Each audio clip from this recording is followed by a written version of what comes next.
একদিন গ্রামের পাশের বড় পুকুরে বাস করত এক সুন্দর জলপরী।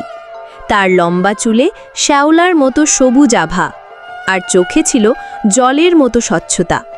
গ্রামের সবাই তাকে ভালোবাসত, কারণ সে পানিকে সবসময় পরিষ্কার রাখত।